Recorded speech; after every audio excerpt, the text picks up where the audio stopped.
sería casi un tema estrella. No tendría que levantar tantas expectativas porque luego tengo que estar a la altura de ellas. Esto lo he dicho más de una vez. Si de aquí no salís con algo útil y que os haya... No, la culpa no es de Kant, es mía. Esto es así, porque voy a tratar de sintetizar en hora y pico los aspectos fundamentales del pensamiento de este autor y que yo quiero transmitir y de manera tal que pueda servir. Porque lo que aquí estudiamos, leemos, tratamos, si no nos sirve, pues bueno, podría ser un entretenimiento más, pero desde luego yo prefiero que sirva, ¿no? Entonces, tampoco voy a explicar Kant. Primero porque sería presuntuoso de mi parte, porque hay gente que lo conoce y lo conoce bien, me consta, ¿no? Y otros que quizás no, pero de alguna manera ya han tomado contacto con este autor en alguna época, en algún momento de su vida, ¿no? Sea a veces en la secundaria, en el bachillerato y en estas cosas. Yo voy a intentar, más que nada, cuáles pueden ser los aportes de Kant a la filosofía a partir de, o sea, del siglo, de finales de la modernidad y del siglo XX y del XXI. ¿Qué ha aportado Kant? ¿O por qué es importante Kant para mí?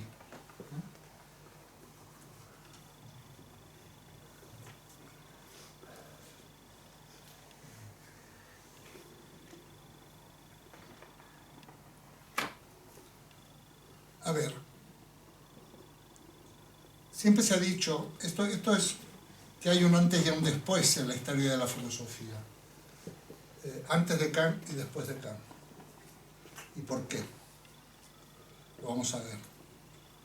También voy a explicar un autor, sobre todo una filosofía, que es la filosofía de la Ilustración, que ha recibido muchas críticas en los últimos siglos, en las últimas décadas del siglo XX y principios del XXI.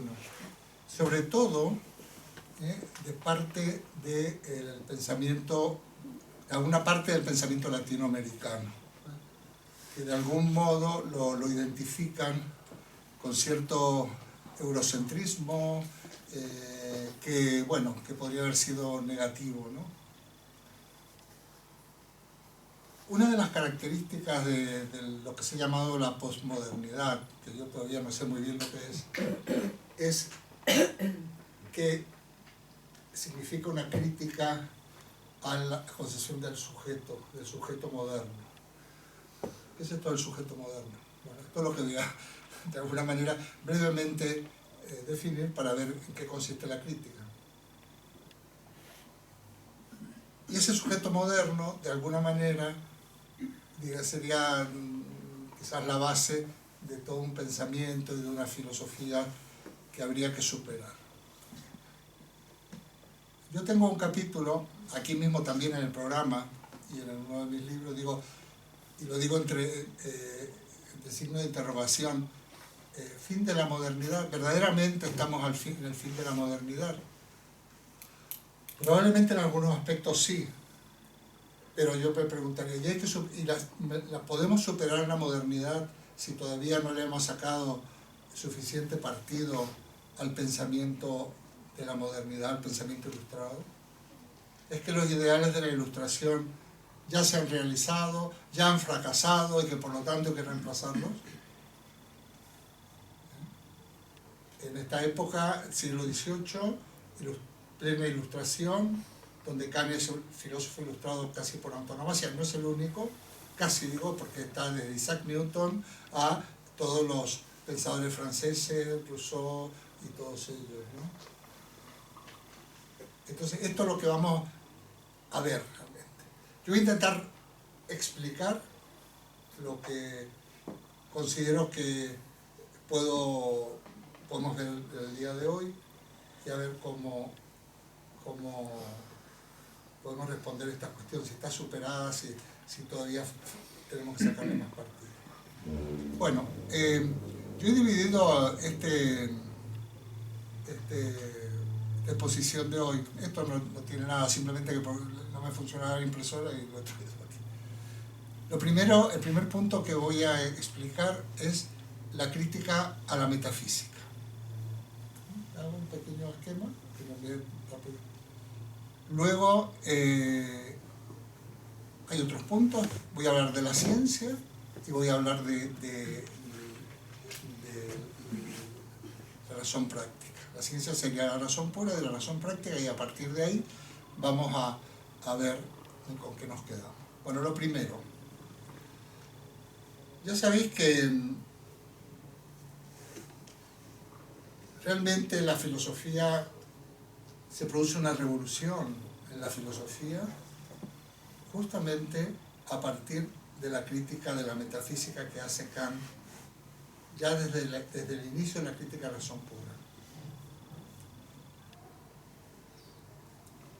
Algunos le han llamado, y hasta él mismo, revolución copernicana. Se produce aquí, hacia el 1700, en el último tercio del siglo XVIII, algo que se le ha llamado en filosofía, y yo estoy bastante de acuerdo, revolución copernicana. ¿En qué sentido? Del mismo modo que no es solo de Copérnico, realmente, pero ese es el nombre que ha recibido, así como de alguna manera se le da la vuelta a toda la interpretación de la ciencia, pero también de consecuencias de la física y de la astronomía y de demás cuestiones. Entonces, así como antes la Tierra estaba en el centro del universo y luego pasa a ser un planeta más, en un sistema solar cuando hay mucho, esto es darle la vuelta completamente. Es el paso del sistema tolemaico al sistema copernicano. Del mismo modo, Kant significaría una revolución copernicana en la filosofía. Me viene en este momento, me ha venido, precisamente cuando Marx dirá, no tiene nada que ver con lo que estoy explicando de alguna manera, cuando Marx dice, se trata de poner a los pies lo que estaba a la cabeza y la cabeza lo que está a los pies. También fue una revolución. Es como darle la vuelta. Bueno, a veces esto es necesario, darle la vuelta a las cosas. Ya sabéis que yo insisto mucho en la cuestión del desaprender, y precisamente hace poco publicaba una cosa cortita en donde le titulaba que nunca es tarde para desaprender. Parece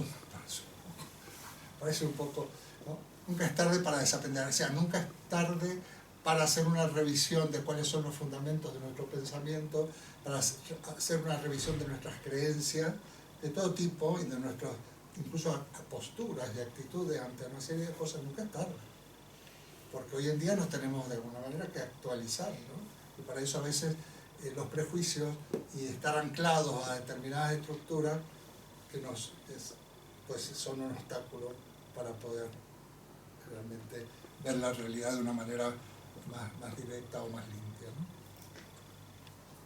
Bueno, vamos entonces a hablar de la metafísica. La crítica de la razón pura, en los inicios de la crítica, o sea, tiene dos prólogos, una introducción y dos prólogos que son muy importantes.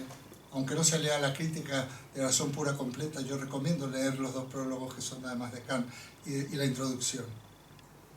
Y dice por ahí Kant, hubo una época, dice, que la metafísica era la reina de la ciencia.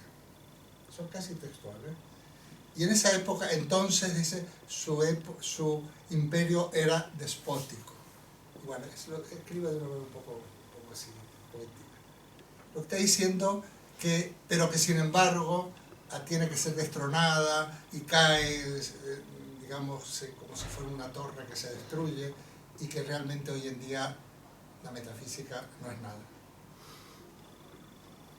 Para esto tenemos que ver qué es la metafísica, teniendo en cuenta que al día de la fecha vamos a, qué sé yo, a una universidad, en una facultad de filosofía de las universidades del entorno y no solo del entorno, y hay una metafísica 1, metafísica 2, y bueno, ¿cómo es posible? No es que se había derogado y sigue existiendo una asignatura que se llame metafísica.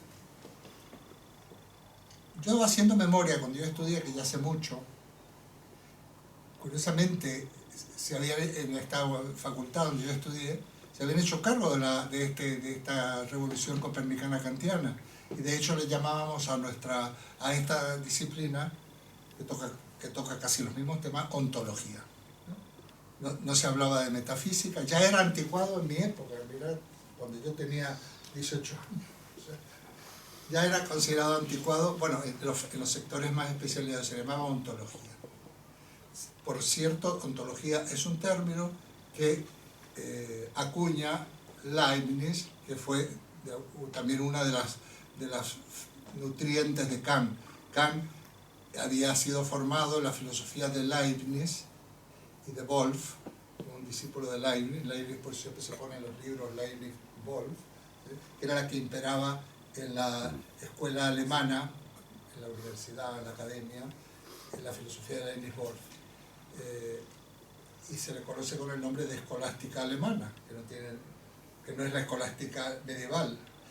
La escolástica es el pensamiento de la filosofía imperante en las escuelas. Aquí tuvimos una escolástica franquista. Yo conocí por cierto, una persona estupenda, que era Ángel González Álvarez, que yo hice un curso de doctorado con él, y bueno, era la escolástica franquista, o sea, que la escolástica franquista estaba basada en un Santo Tomás, que era casi lo único que se enseñaba, que yo siempre decía, si Santo Tomás levantara la cabeza, huye despavorido, porque Santo Tomás no era eso. Entonces, siempre la escolástica es cuando hay un pensamiento que impera, no tiene por qué ser malo, ¿no? Pero sí, cuando se dogmatiza y se ideologiza, empieza a ser malo. Muy bien. Kant se forma en esta escolástica alemana. Esto es un dato simplemente de una sencilla erudición.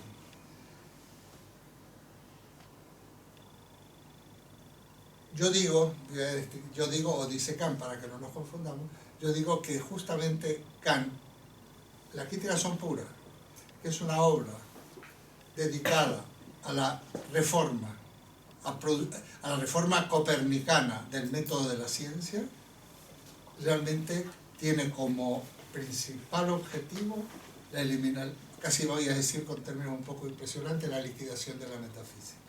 Porque la metafísica no es una ciencia. Y él va a explicar mucho en esta obra por qué no es una ciencia. El concepto de ciencia que tiene él es el concepto de ciencia de Newton, es un newtoniano. Para él el modelo de ciencia, para Kant, es la física. Así como para Descartes, si os acordáis al final de la otra parte, era la matemática. Él mismo era un matemático. Pues para Kant era la metafísica newtoniana. Si puedo, hago unas pinceladas, porque yo he mandado un esquema que tiene su complejidad, a lo mejor en algún momento lo podríamos explicar, pero sí, claro, si no lo proyectamos, nos resultará difícil. Y no lo hago simplemente porque yo me distraigo mucho, con proyecciones, con este tipo de cosas. Así empieza uno de los... las críticas son puras en el fondo. Y esto yo sí que lo he mandado.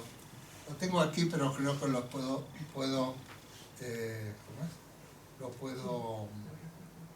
decir de memoria, pero como seguramente lo tenéis, a ver si lo tengo aquí, me funciona esto.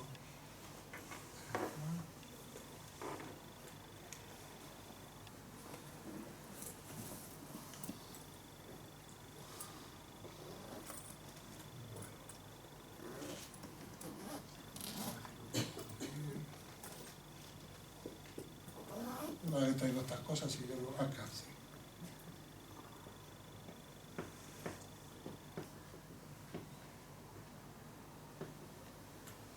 Dice así Kant, al principio, dice: la razón humana tiene el destino singular, en uno de sus campos de conocimiento, de hallarse acosada por cuestiones que no puede rechazar, por ser planteadas por la misma naturaleza de la razón, pero a la que tampoco puede responder por sobrepasar todas sus facultades.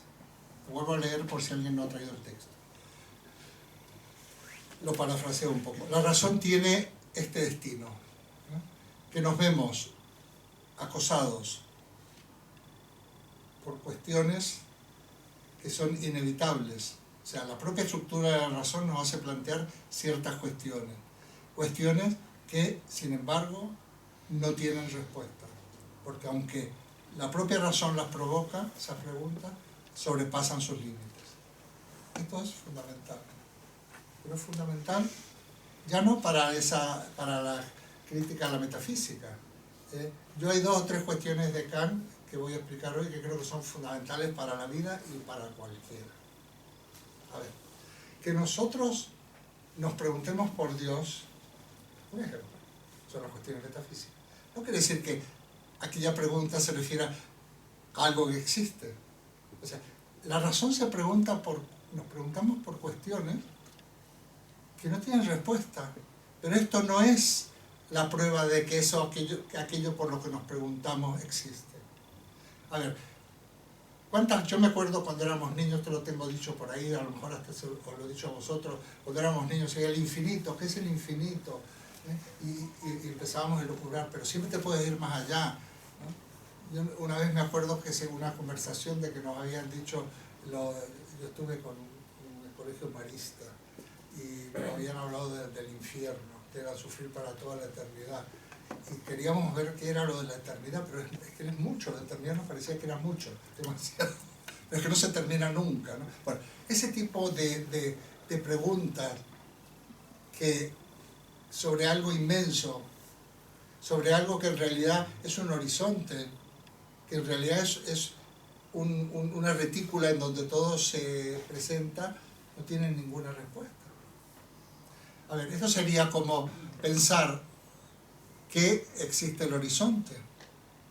El horizonte no existe. Sin embargo, hay una línea que es horizontal. Podemos decir, nos permite estructurar nuestra visión arriba, abajo, a la izquierda, a la derecha. Pero el horizonte es una proyección de nuestro propio aparato óptico, o sea, de los ojos, de la vista. Pero el horizonte no existe. Y sin embargo, es una referencia, es un esquema de referencia de conocimientos, de interpretaciones y demás. Bueno, esto es la primera cuestión. También está el tema, por ejemplo, otro de los temas, el tema de la inmortalidad, ¿no? Al día de hoy, una cosa es que la metafísica técnicamente ya no haya lugar y sea casi un conocimiento muy interesante, además, pero de tipo arqueológico, y otra cosa es que la gente no se cuestione de estas cosas, ¿eh? Por eso yo puse en un correo que durante estas 5 reuniones que vamos a tener, vamos a meternos en estos temas de la manera más directa posible. No como, son como unos temas transversales. Por ahí yo pregunto, ¿tiene sentido creer en Dios hoy en día? No digo que existe, tiene sentido creer, o sea, no os llama la atención, bueno, a algunos no y a otros sí, de que haya gente que cree en Dios, tanta gente que cree en Dios, por ejemplo. Bueno, eso va a ir saliendo a lo largo de estas reuniones. Esta segunda parte, si yo lo hago bien, estoy medianamente lúcido, es muy interesante, porque en la anterior, de alguna manera, ascendíamos, empezamos incluso con algunos autores bastante más abstractos, pero ahora vamos a ir descendiendo y aterrizando. Entonces, porque tenemos autores muy importantes, ¿no? No vamos por autores, vamos un poco... el tema siguiente, por ejemplo, el hombre y ser natural, animal cultural, es un tema para mí precioso. Ya me gustaría hacerlo a la altura. O el hombre y ser espiritual. ¿Somos seres espirituales? Sería otro tema. Entonces, estas cuestiones nos asaltan. Hoy en día, incluso, estas preguntas, aunque nosotros desde el punto de vista teórico, cuando digo teórico, digo racional, la razón lógica, ¿no? Basada en el logos, la razón científica, nos dice que esto no tiene sentido. Sin embargo, y pasa a personas cuando la vida apremia, ¿eh? Yo he conocido personas, ateos furibundos, que se han enfermado y han empezado a buscar la cuestión religiosa, ¿eh? Es como si fuera un recurso, un último recurso, O sea, que fijaos que no solo es la razón, sino que también es el sentimiento, la emoción, otro tipo de vivencias más vitales. O la no resignación a la no inmortalidad. Yo creo que una vez os conté que yo estaba en una reunión que me invitaban siempre que iba a Mendoza, hablaban de temas, ¿no? Era una reunión de gente que comentaba textos del Evangelio y yo iba porque era la gente más inteligente, más interesante, que eran amigos míos, pero no era un comentario meramente, digamos, al uso, sino que eran muy inteligentes los textos y muy inteligente lo que se ahí se decía. Y yo iba, y yo era, por supuesto, la voz más crítica, pero les encantaba que yo fuera, porque de alguna manera movía cosas. Entonces, en un determinado momento, voy a la vez siguiente, no sé cómo sale el tema de la inmortalidad, y digo, bueno, pues, por favor, la vida es esto que tenemos, esto se acabó, creo que toda la inmortalidad vive ahora. Y fui muy tajante, respetuoso, porque era gente muy agradable y demás. Y una señora me dice, ¿cómo me dices esto? Entonces, me dice, o sea que yo no me voy a encontrar con mi marido. Acababa de morirse el marido unas semanas antes. Y para ella era la esperanza. Si yo le decía que eso de la inmortalidad no tenía ningún sentido, la dejaba completamente chafada a la mujer. Me quedé muy preocupado pensando, claro, yo tengo que tener más cuidado, porque aquí no estoy hablando ni de Dios, ni de inmortalidad, ni de creencias, sino que estoy hablando de unos sentimientos que son, ¿cómo no me voy a encontrar con los seres queridos? No es esto lo que va a tratar ahora, ¿eh? Simplemente para que veamos cómo existe una persistencia de estos sentimientos. Bueno, este es el primer asunto. Entonces, que nosotros tengamos unas cuestiones, nos planteemos unas cuestiones que no quiere decir que el contenido de eso exista. Hay otro texto que podría dejarlo para el final, pero lo voy a decir ahora porque es un texto muy bonito, a mí me gusta mucho. Este está en la Crítica de la Razón Práctica y dice, esto es escrito por Kant: dos cosas llenan el ánimo de admiración y respeto.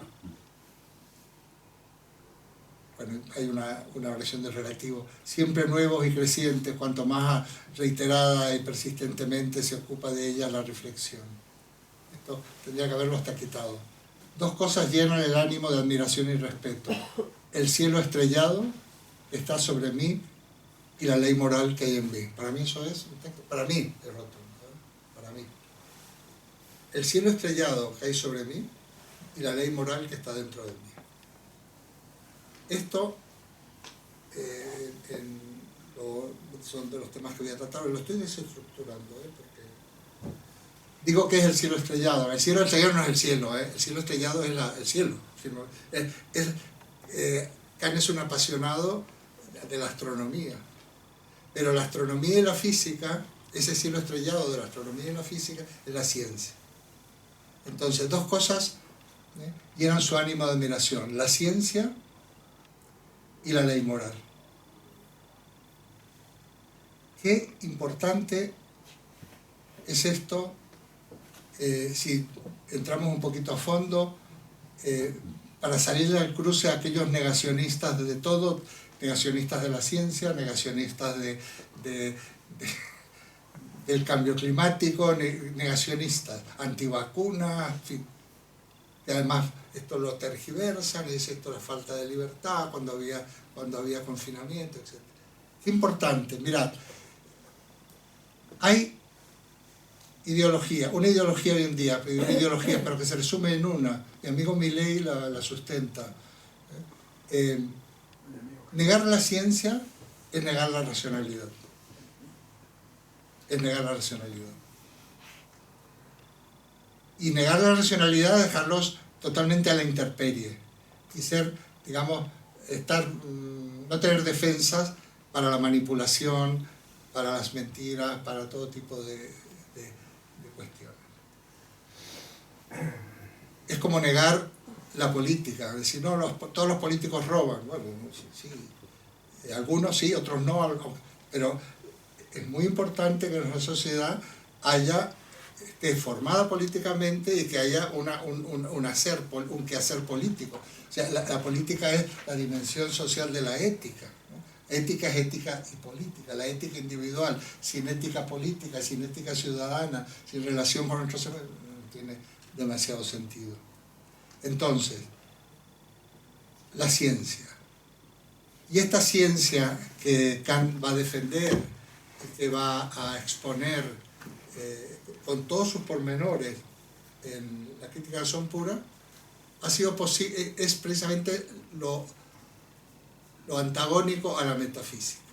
La metafísica era unos conocimientos más o menos teóricos aplicando una lógica que es muy ordenada, que es la lógica aristotélica, pero tutelada por la Iglesia. La Iglesia católica, pero también luego por la Iglesia protestante, por la Iglesia católica, por el cristianismo europeo.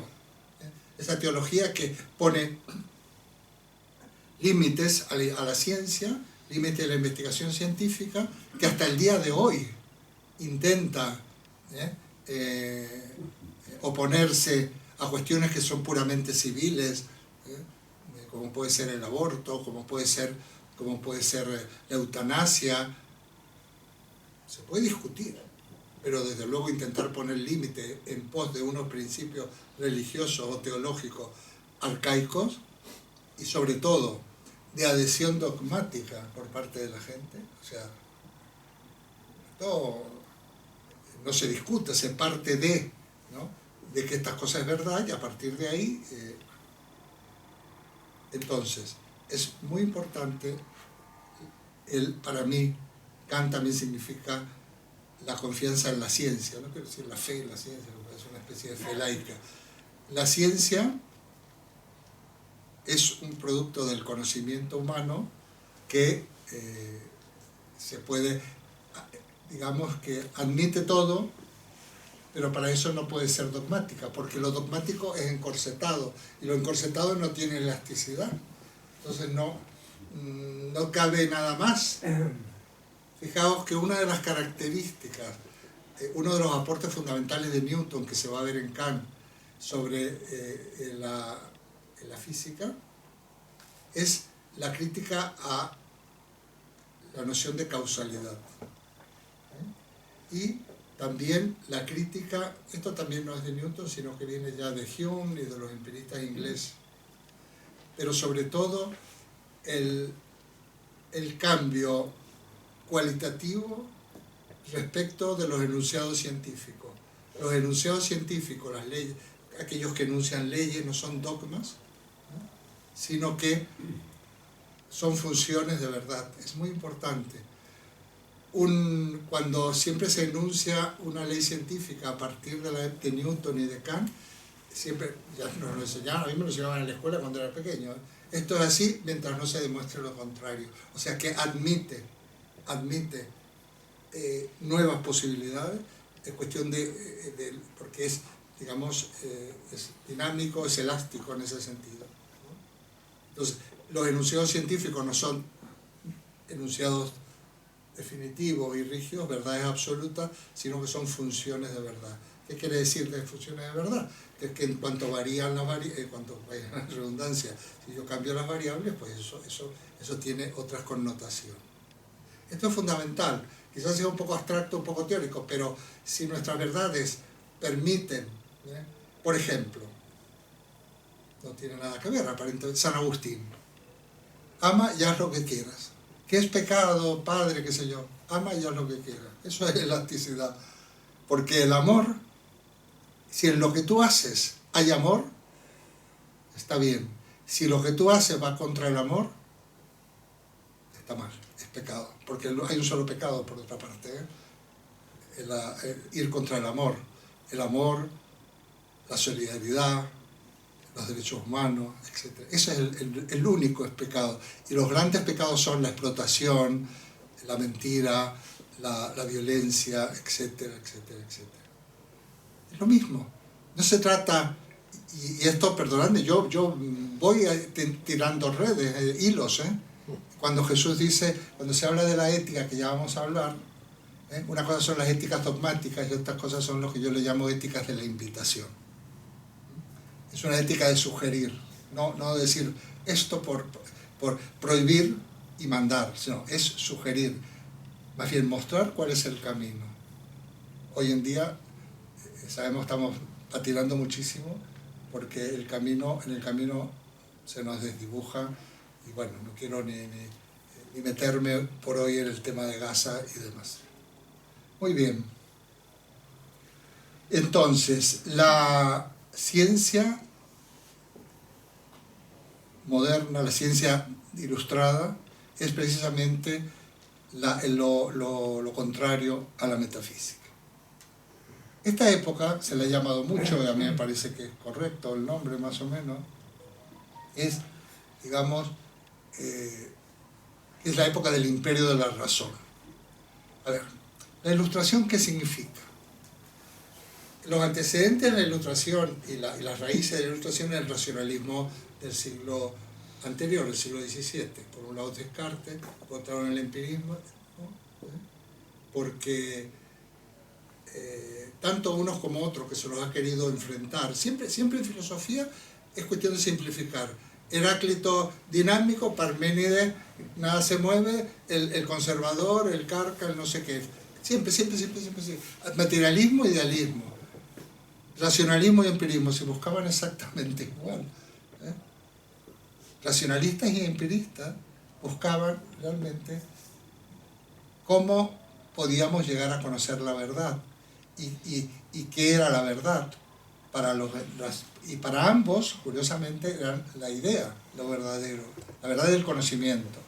La diferencia que había entre racionalismo y empirismo, que para Descartes la idea era un concepto, digamos, abstracto, por decirlo de alguna manera, y para los empiristas las ideas eran un constructo de conocimiento de los sentidos, la imagen sensible, que llamaban los escolásticos el fantasma. Pero eso es lo que buscaban.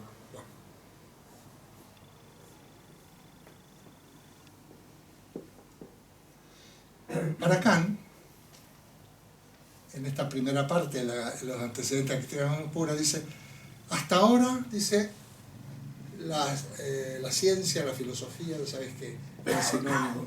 De hecho, algunas de las obras de Newton las titula filosofía. Hasta ahora se ha ocupado de encontrar el método para llegar a la verdad, o dicho de otro modo, el método para evitar el error. Eso es el discurso del método Descartes, para ¿cómo se dice? Para orientar bien la razón y llegar a la verdad en la ciencia. Un método que nos permita, que nos impida, seguro para no equivocarnos, aunque lo que se llegue con ese método sea pequeño y escaso. Ya están las famosas reglas del método. Los empiristas van por ese camino. Dice, pero nadie se ha detenido a pensar, dice Kant, si realmente la razón puede llegar a la verdad. O sea, se da por sentado que se puede llegar a la verdad. Por lo tanto, ¿cómo hacemos? ¿Qué método debemos utilizar para no llegar a la verdad? Porque claro, Descartes decía, la razón no tenemos todo. El error proviene no tanto de que no tengamos razón, sino de que la usamos mal, dice Descartes. Se trataría de usarla bien y podríamos llegar a la verdad. Y Kant dice, ¿y estamos seguros que podemos llegar a la verdad? Nuevamente fijaos que este principio que tiene la razón humana, de alguna manera partimos, parece que ya la crítica ya se ha hecho a partir del racionalismo y el empirismo, y sin embargo siempre se puede ir más al fondo. Esto tiene que ver mucho con el desaprender que podemos empezar a seguir aplicando en pleno siglo XXI. ¿Realmente se puede conocer? ¿Realmente la razón es apta para conocer? Y ahí se plantea las famosas cuestiones que todos conocen, pero que conviene recordar. Dice, por lo tanto, es menester, dice Kant, por un lado, someter al tribunal de la razón, a la razón misma. O sea, la propia es una autocrítica de la razón, una crítica de la razón pura. Razón pura es razón teórica, ¿eh? Eso quiere decir razón, la de la ciencia. Es menester someter al tribunal de la razón a la razón misma. Hay que llamarla a declarar la razón. Y a ver realmente hasta dónde puede llegar. Y se realizan las siguientes preguntas, Kant.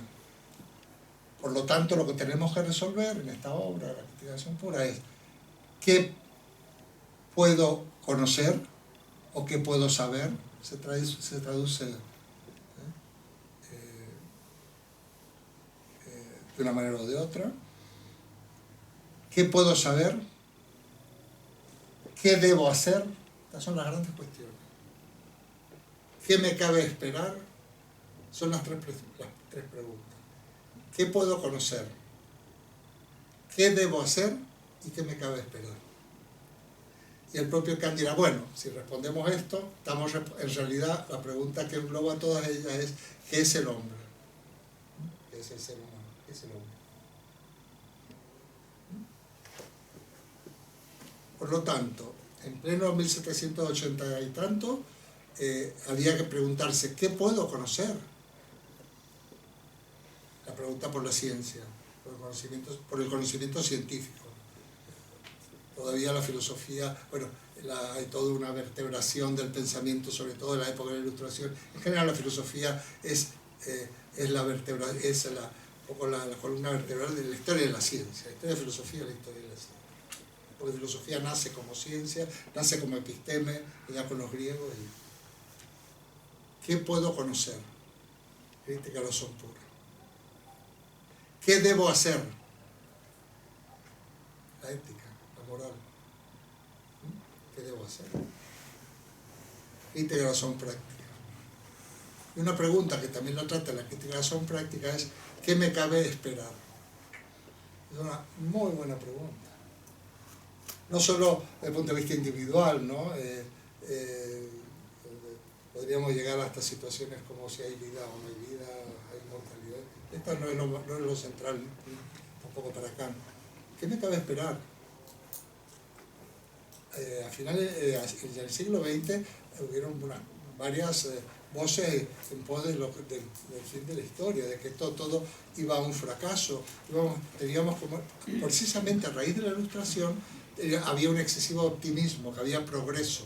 El progreso nos llevará a estadios superiores, a mayor bienestar, y parece que el progreso ha ido unido a la sobreexplotación del planeta, a la explotación de los seres humanos, a la pobreza, a la pésima distribución de los recursos. O sea, no está tan claro, no está tan claro que estemos progresando. Entonces, ¿qué me cabe esperar? Es una muy buena pregunta. Yo no sé si seré capaz en el curso que viene de hacer un seminario diferente, donde solamente planteemos estas preguntas, pongamos unos textos, los vayamos leyendo y vayamos discutiendo. A mí me encantaría nuevas perspectivas, porque a veces hace poco estuve con Lidia, Carlos, porque presentó un instituto de investigación feminista, 90 y tantos, casi 90 años, y laburando institutos, y precisamente ella está, claro, obviamente hasta el final, sabe que de su ciclo vital, casi dentro de poco cumplirá 90 años, ¿no? Aunque está estupenda. Claro, y lo he notado mucho en amigos míos ya muy mayores que yo, que están todos muy decepcionados, porque nada de lo que ellos podían, por ejemplo, la democracia que tenemos, según ella, la izquierda que tenemos, el feminismo que parecía que se iba a comer el mundo, tantas cosas, ¿no? Entonces, esta pregunta de qué me cabe esperar es muy importante, muy, muy, muy importante. Y no digamos nada que es el hombre, ¿no? Aquí lo mantenemos porque no vamos a andar haciendo una torsión del lenguaje y decir qué es el ser humano o qué es el hombre y la mujer, porque no cabe. Pero bueno, ¿qué es el hombre? sigue siendo la gran incógnita.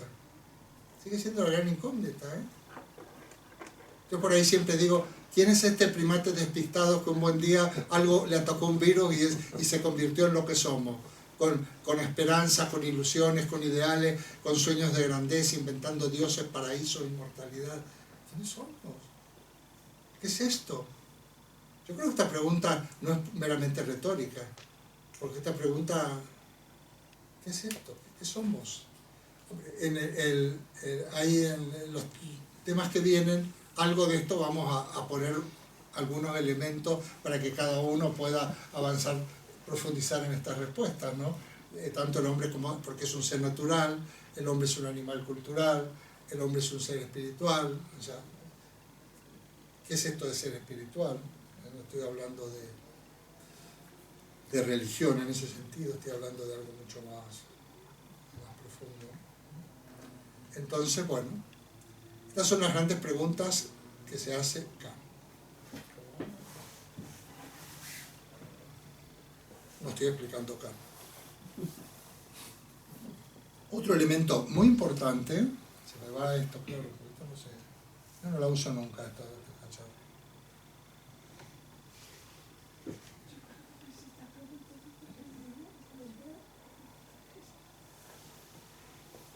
Más que nada para no...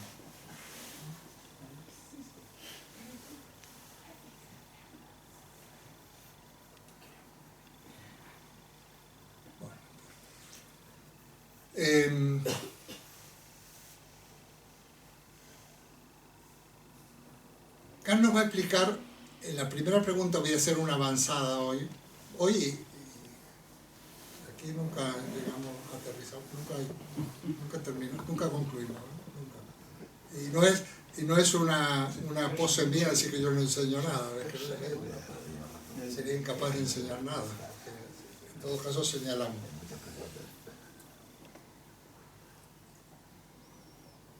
Conocer para Kant, esto sí que es importante, esto sí es muy importante. Y esto, es que Kant, valga la redundancia, es muy moderno, pero muy moderno, moderno tal como se dijo en la posmodernidad, lo que era la modernidad. Conocer es interpretar. Conocer no es que nosotros, porque claro, en la época teológica, o en la época metafísica, se consideraba que teníamos una inteligencia, Aristóteles, por ejemplo, muy interesante por otra parte, pero bueno, ha pasado mucho tiempo, una inteligencia que si nosotros la aplicábamos, teníamos la capacidad de conocer la esencia de las cosas. Carlos, que es lingüista, conocer la esencia de las cosas, lo que una cosa es, y poder formularla. ¿Tú te imaginas tener una inteligencia que clava lo que es una cosa, que es la esencia? Es lo que la cosa es, a través de lo cual se la define. Yo, un poco bromeando o haciendo aquí, decía, esto yo le llamaba inteligencia rayo láser. Clavábamos. Pues no, olvidémonos de eso. Nuestra razón, nuestra inteligencia es muy endeble, es muy variopinta, y tiene muchos recovecos. Entonces, conocer la esencia de las cosas, no. Cuando nosotros creemos que algo es la verdad, cuánta contaminación ideológica, de prejuicios, etcétera y etcétera hay ahí. Aquellos prejuicios que empañan y que hay que abandonarlos. Es que esto, ¿cuántas veces se utiliza? Esto es lo mismo que decir que la inteligencia sabe lo que es lo natural. Esto es aberrante porque es antinatural. O sea, ¿quién tiene el patrimonio de lo que es natural y de lo que es antinatural? Claro, lo natural tiene que ver con la esencia, tiene que ver que las cosas son como son, y lo que no son así, pues son defectos y anomalías.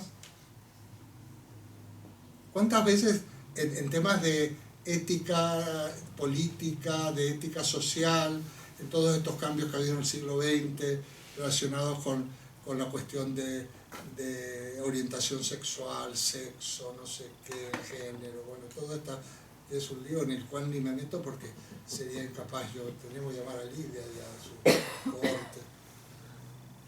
Pero algo se lo ha siempre machacado como antinatural.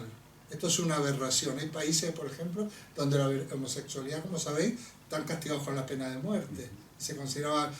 Pero de ahí también hay otros conceptos, normal y anormal. Hemos tenido que reformar el código para no decir, no existen los discapacitados, porque discapacitado sería una cualidad esencial de estos individuos. No, estos son individuos como cualquier otro que tienen otra situación. Pero mira que ha costado. El concepto de naturaleza también hay que derogarlo, porque el concepto de naturaleza en el sentido de lo natural, no de naturaleza como física, es también metafísico. También es metafísico. Entonces nos vamos despojando de muchos prejuicios. Bueno, pues esto es precisamente que conocer en realidad, como habíamos dicho, es una función de verdad, conocer es interpretar. ¿Qué quiere decir esto? Cuando yo conozco, yo estoy recibiendo una serie de estímulos, input, de todo tipo, sensoriales, culturales, medio ambiente, qué sé yo, y yo los interpreto.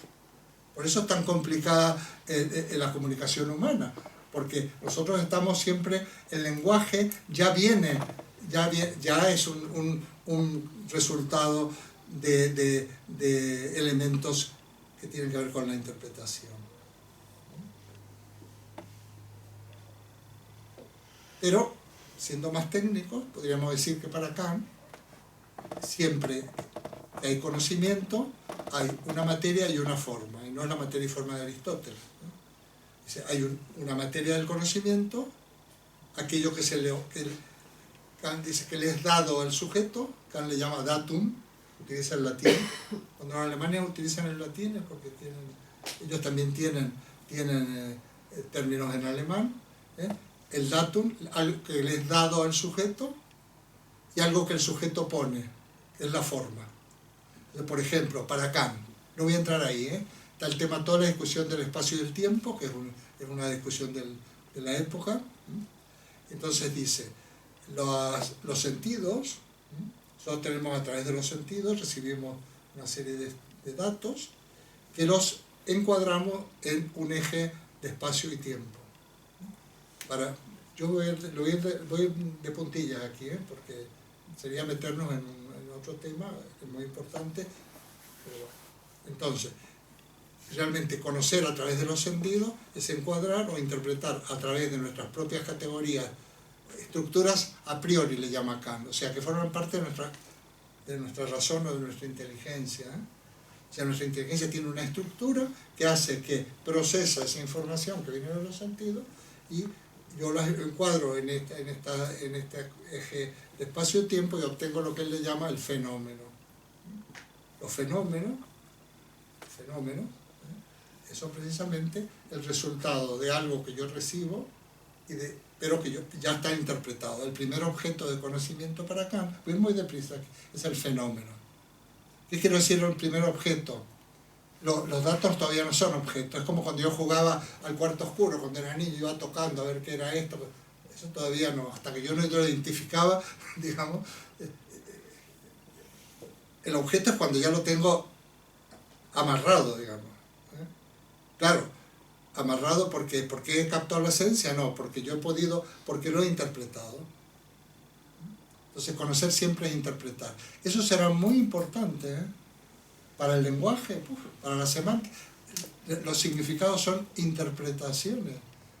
Ya no se habla de esencia, se habla de significados.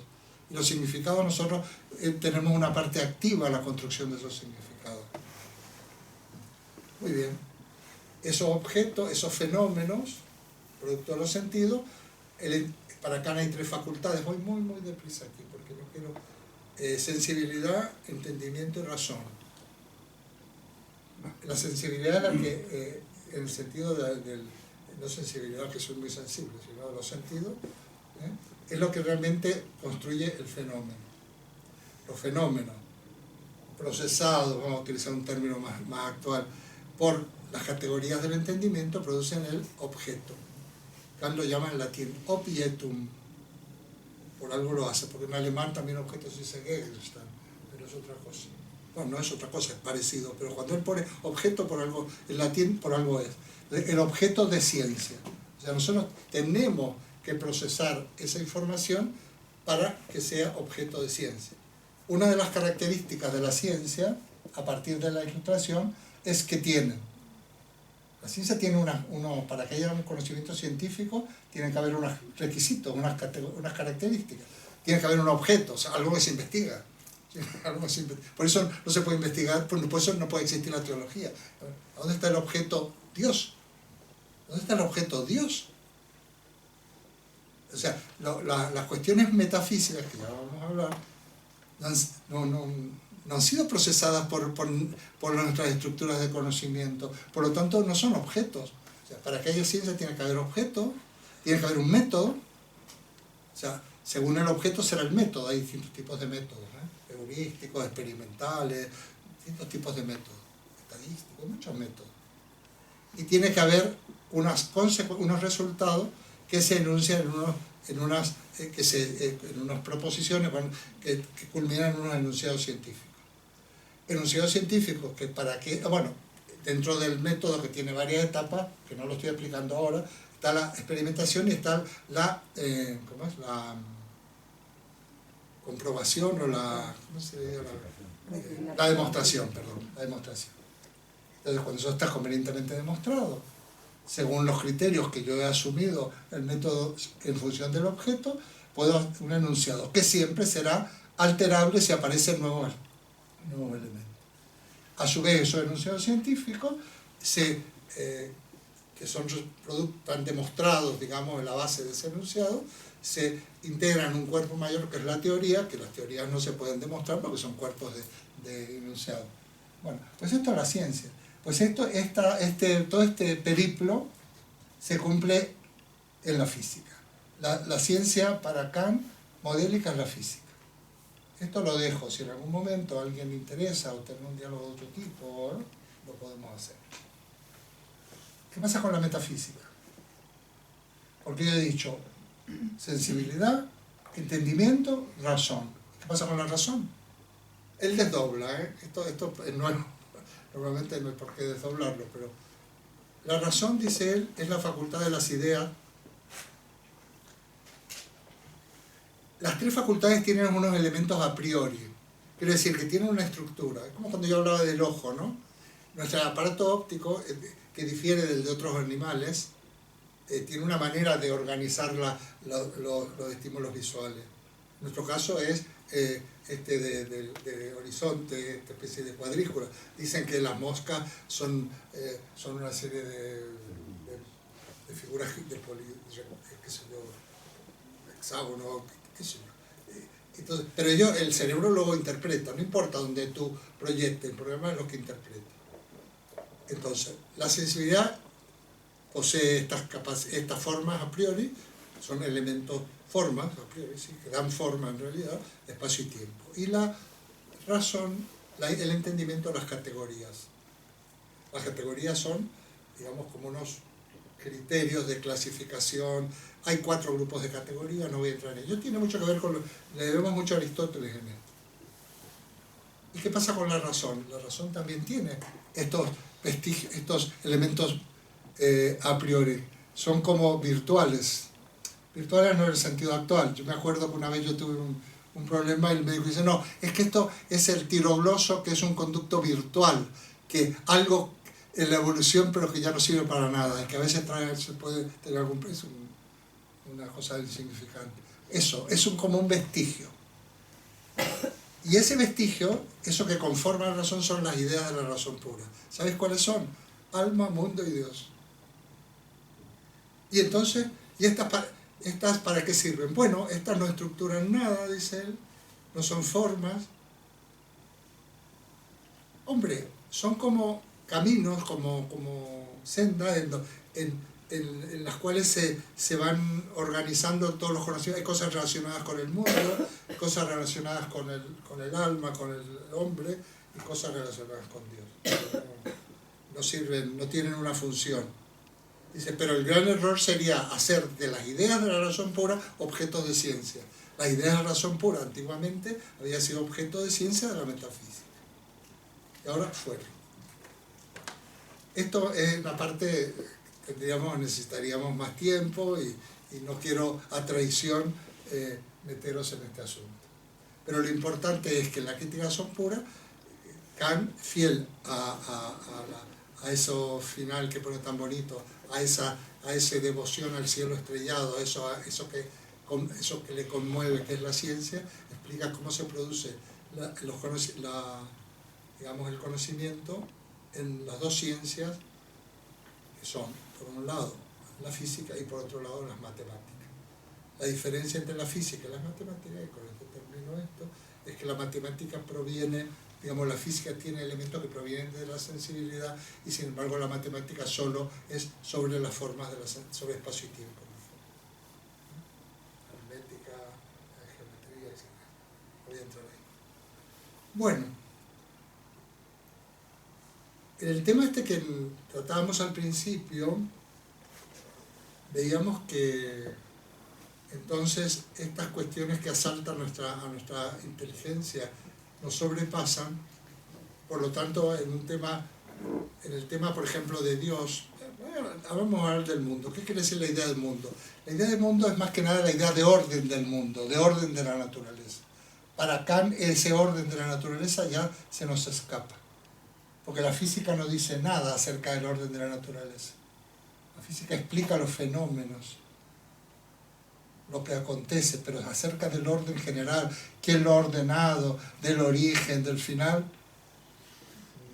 sobrepasan los límites de la física. Entonces esos temas están muy unidos a la metafísica, porque claro, aquello era muy fácil, porque ese orden maravilloso del universo, pues como había un Dios creador, una inteligencia absoluta, una inteligencia suprema que todo lo había organizado, pues bueno, encajaba. Todo encaja, porque todo en el fondo, esto todavía se va a seguir hablando de esto en la época del idealismo alemán, es una emanación o es una esterilización de Dios en el fondo.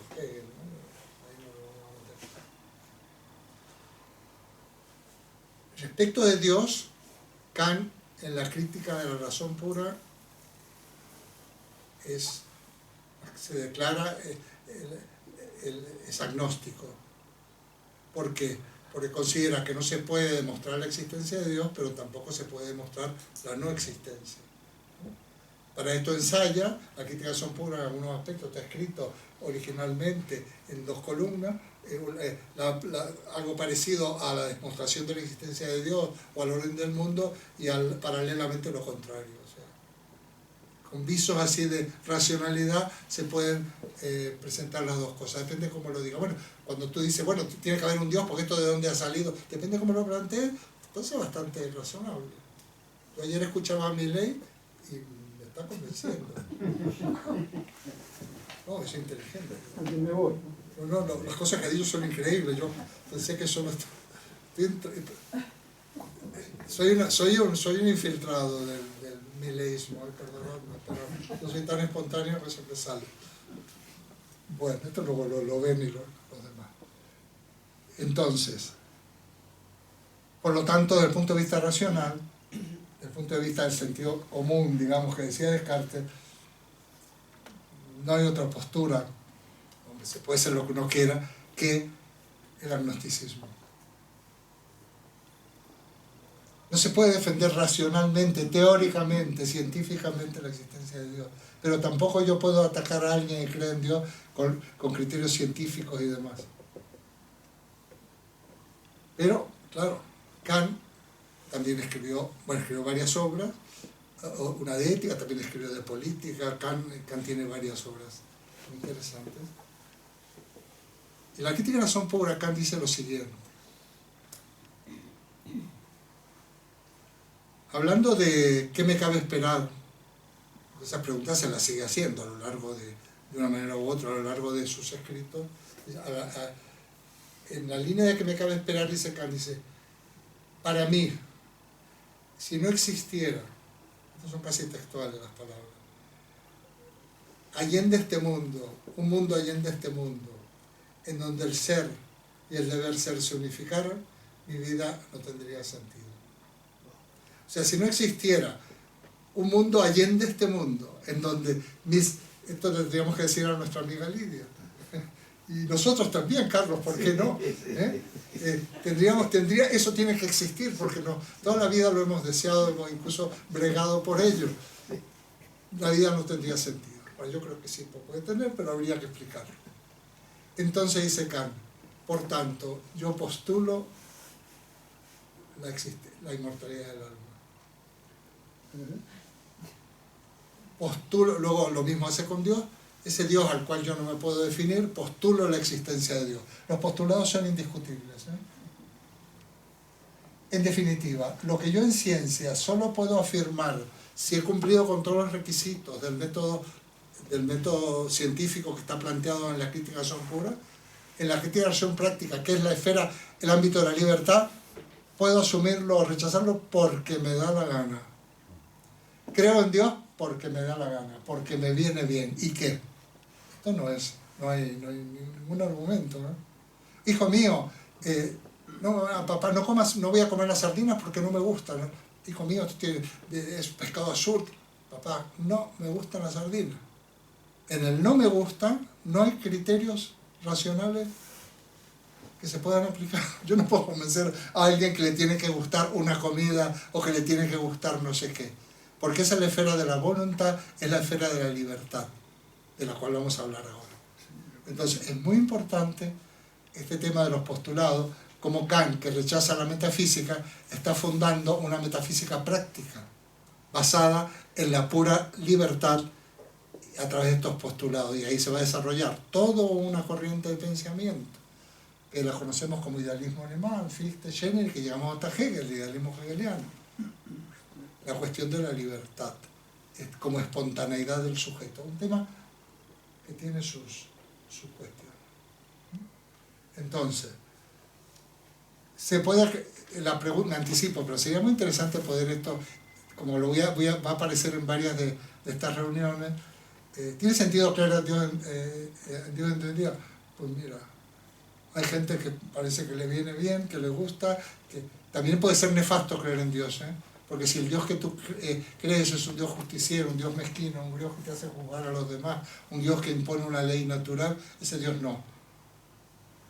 Gente que, pues sí, tendrá sentido. Yo conozco gente muy inteligente, muy formada, que cree en Dios y ya está. Y también que cree que hay un cierto tipo de preexistencia después de la muerte, cosas por el estilo. Sería cuestión de... Pero bueno, en definitiva, los postulados de la razón práctica no contradicen los fundamentos ni las formulaciones de la crítica de la razón pura. Simplemente que hay que distinguir razón práctica y razón pura. De paso, entre paréntesis, cuestión práctica. Cuando nosotros tenemos dilemas, muchos dilemas en la vida, todo tipo, más graves, menos graves, hasta reformo la cocina a esta altura de mi vida. Pero yo conocí a una señora como de 20 y tantos años que había reformado su piso. Mi hermana me dice, oye, es estupenda, fíjate cómo... Pues, yo no sé si reformaría ya esas cosas materiales. No sé, a lo mejor cuando me compré este coche que tengo, dice, creo que va a ser mi... Claro, ¿cómo ya no va a ser mi último coche? ¿Cómo no me compré el cochazo de mi vida? Pero ya no me puedo arrepentir. Voy a ser mi último coche. Bueno. Entonces,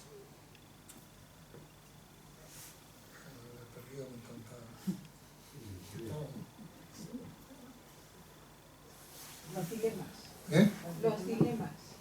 ¿Postulados? Postulados. No, él estaba planteando... ¿La qué? Los dilemas. Estabas hablando de los dilemas. Sí, los dilemas. Es muy importante distinguir, y los psicólogos es muy importante distinguir lo que es la razón práctica o la razón teórica. Por ejemplo, todas son cosas de la vida real, ¿no? Viene una amiga, mira, estas son cosas que han pasado, yo tengo muchos años, son cosas mira, estoy pensando en abortar, porque tal y cual, ¿qué te parece? Y bueno, empezamos a sopesar situaciones de tipo médico, de tipo psicológico, de muchas morales en el caso de ella y tal. Pero desde luego con esos argumentos teóricos, morales, científicos, médicos, lo único que puedo hacer es despejar el panorama, pero llegado un momento que esa señora, esa amiga, tiene que decidir, su voluntad tiene que decir, ¿lo hago o no lo hago? Entre otras cosas porque si duda mucho, ya no lo va a poder hacer. O sea, la propia naturaleza tiene unos límites. Quiero decir que una cosa son, ¿cómo sé cuando yo elijo algo en la vida cotidiana, si elijo bien o elijo mal? Bueno, si elijo a tontas y a locas, es muy probable que me equivoque. Pero si yo, hablando de coche, y si yo sopeso, yo cuando sopesé lo de mi coche, no sopesé que iba a ser el último coche que iba a tener, ¿no? Pero inventa uno con lo que tiene, las posibilidades económicas, lo que yo no lo uso casi, y demás. Esos son criterios teóricos, pero en última instancia la decisión es una decisión moral. Para que no la confundamos con la moral, es una decisión de la libertad. Entonces, mira, hija mía, ese chico no te conviene, yo lo veo que tal, que son vagos, no sé, lo veo un poco violento, y vuelvo a ser un maltratador. ¿Me escucha? Sí, papá, no es verdad, esto no es verdad. Tengo una sola hija, la pobre, ha sido tan... Y digo, sí, papá, pero yo lo quiero. Se acabó. Yo lo quiero, se acabó. Ahí, todos los criterios racionales sucumben, porque es la voluntad dirige nuestras decisiones de una manera muy, muy importante. Pero sí que es importante saber, cuando yo tengo que tomar decisiones, si la decisión es científica, la voluntad y la libertad no tienen nada que ver, ¿eh? Ojo, un científico tiene que seguir las reglas del juego. No pueden llevarle ni la vanidad, ni la fama, ni el deseo de terminar pronto. Hay varios fraudes científicos que se han descubierto. Está el famoso, aquel hombre de Pittsburgh, uno que falsificaba unos restos fósiles, ¿no? En el siglo pasado, en el siglo XX, para que le encajara la teoría que ellos diseñaban, ¿no? Bueno, eso no tiene ningún sentido, porque no es lo que a mí me gustaría, es lo que yo puedo llegar a demostrar. Pero en la vida, por eso que el ámbito de la libertad, el ámbito de la acción práctica es muy grande. Bueno, muy bien. Punto aparte. Kant distingue entre moral heterónoma y moral autónoma. Esto es otro elemento clave, ¿eh? Estamos siempre en la acción práctica. ¿Qué quiere decir esto? Bueno, que nuestra conducta, nuestro obrar, nuestra conducta moral, se puede redigir por normas ajenas a mí, moral heterónoma, con H, heteros, o por la moral autónoma, son una norma que yo mismo asumo, o yo mismo me impongo, yo mismo asumo. Para Kant, la moral heterónoma carece de valor moral. O sea, las conductas carecen de valor moral. Si yo hago algo, por ejemplo, él pone unos ejemplos que se podrían discutir, ¿no? Pero, por ejemplo, si yo le doy limosna a un mendigo que hay en la calle porque me da pena, esa sería una acción heterónoma. Yo le doy la limosna porque a mí me da pena, pero si uno no me da pena, no se la doy. Ahora, si consideras que es tu deber, estamos hablando de la época de Kant, darle limosna, tú tienes que darle la limosna porque es tu deber y no porque te dé pena o no te dé pena. Si yo no tiro la basura en los contenedores correspondientes porque si me pillan me van a meter una multa, esa es una conducta heterónoma.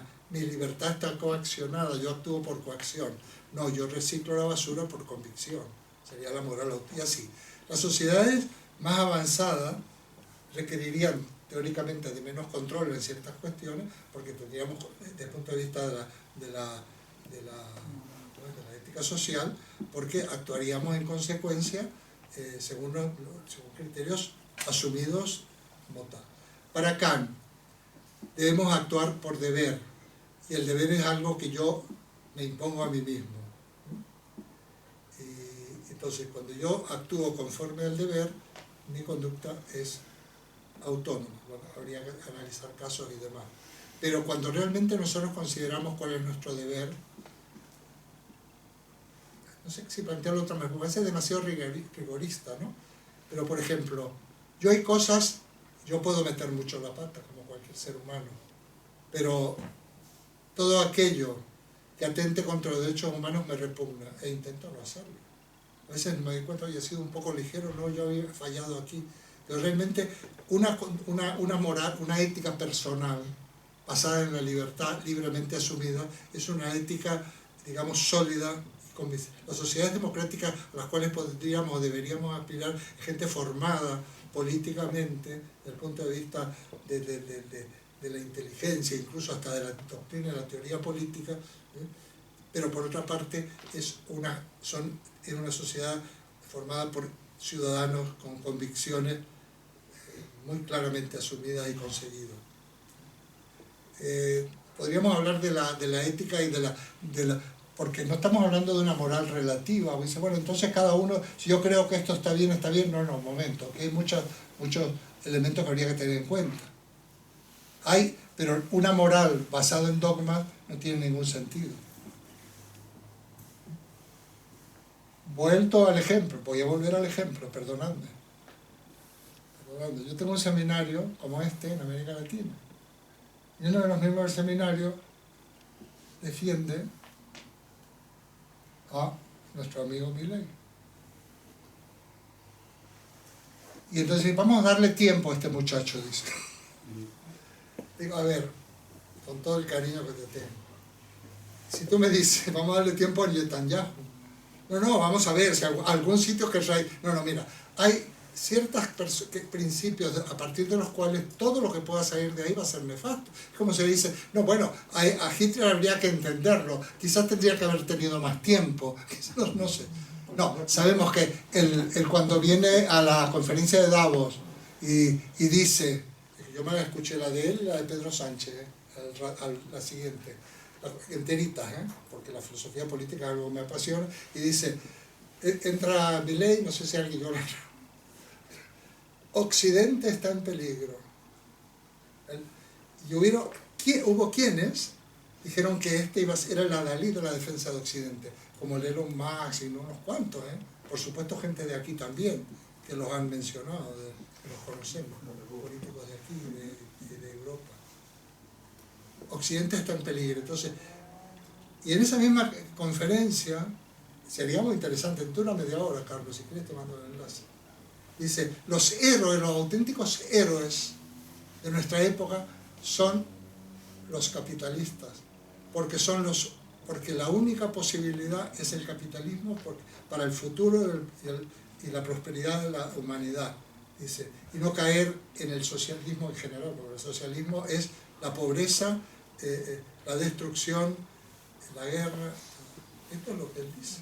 Bueno, si alguien que propone resolver la situación económica de un país dice que los héroes, que esto tiene que estar en manos, el Estado tiene que desaparecer, ¿no? Es una especie se define como anarquista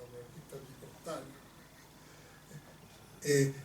Desaparecer el Estado porque la única posibilidad de prosperidad es que sean los empresarios del capital es lo que generan riqueza y prosperidad. Dice, así, dice él en esa conferencia, hemos conseguido superar el hambre y la miseria en el planeta en un 95%. Lo dice en esa conferencia. Bueno. Entonces yo, una persona así, aparte que yo, hombre, cosas que yo, depende de qué medio sea, no las leo o las leo para informarme. Me pregunto, ¿será un prejuicio? Hombre, no creo que sea un prejuicio. Hombre, está claro que cuando uno lee lo de su cuerda, pues está más a gusto, ¿no? y porque coincidimos. Pero hay medios que sabemos que digan lo que digan, va a ser una patraña, lo sabemos. Bueno, aquí también sería interesante preguntar, hasta qué punto estamos condicionados, porque yo he descubierto, bueno, soy consciente, sobre todo que es un tema que, sobre todo en estos ámbitos, como sabe el tema político, yo soy muy tajante y me puedo poner hasta relativamente tajante, ¿no? Y no sé si llego a la descortesía, pero no me gusta nada, porque digo, ¿cómo le haces entrar en la cabeza a alguien que de aquí no puede tener esperanza? Bueno, no sé por qué salió lo del amigo Milei. Lo que está claro es que nuestras convicciones morales, nuestras convicciones ético-políticas, asumidas libremente y voluntariamente, son aquellas que pueden garantizar quizás una convivencia más justa. Entonces, yo creo que... Verbigracia Navalny. Verbigracia Navalny. No se puede decir. Navalny lo podemos poner como ejemplo de lo que es defender una idea y desaparecer. ¿Qué problema? Te voy a tener... Gaes me está llamando a cada rato. Creo que voy a tener que ir porque no me he enterado. Es igual, no te preocupes, Eduardo. Perdona, es que soy un impertinente. No, que va a ser impertinente. No, es que ya estamos llegando al final. Quedaría pendiente, pero lo vamos a tratar en otros temas, esta ética de la ética de la libertad, esta ética de la autonomía, de otros tipos. Hay varias éticas dentro de las heterónomas. Las más importantes y las que más nos han condicionado son las éticas de premios y castigos. A veces a nuestros hijos, sin darnos cuenta, yo he procurado que no, pero como profesor, me dicen, no, yo que le he prometido que si aprueba le voy a comprar un ordenador o una moto o una Play, en esa época, Station, no sé cómo se llama. Pues eso es lo peor que puede uno hacer. O si como no hagas esto te quedas sin no sé qué. Las éticas de premio y castigo no forman personas libres, no forman convicción, ¿verdad?, en la gente. Yo apuesto por lo que llamamos las éticas de la invitación, pero hoy no vamos a hablar de esto porque tenemos otros temas, y si no vais a pensar que soy realmente un nuevo predicador, porque yo sí que defiendo, para mí, bueno, no voy a entrar en ello hoy. Lo dejamos aquí para que intervengáis.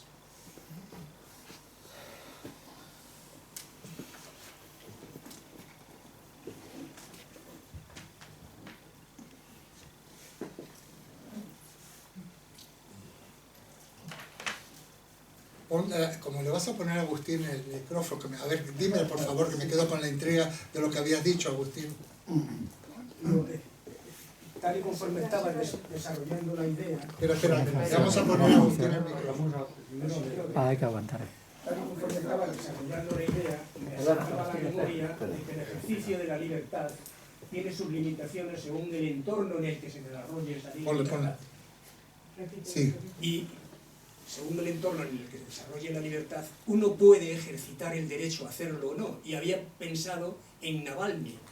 Navalny es recientemente asesinado. la persona que ha sido teóricamente asesinada por Putin en Rusia recientemente.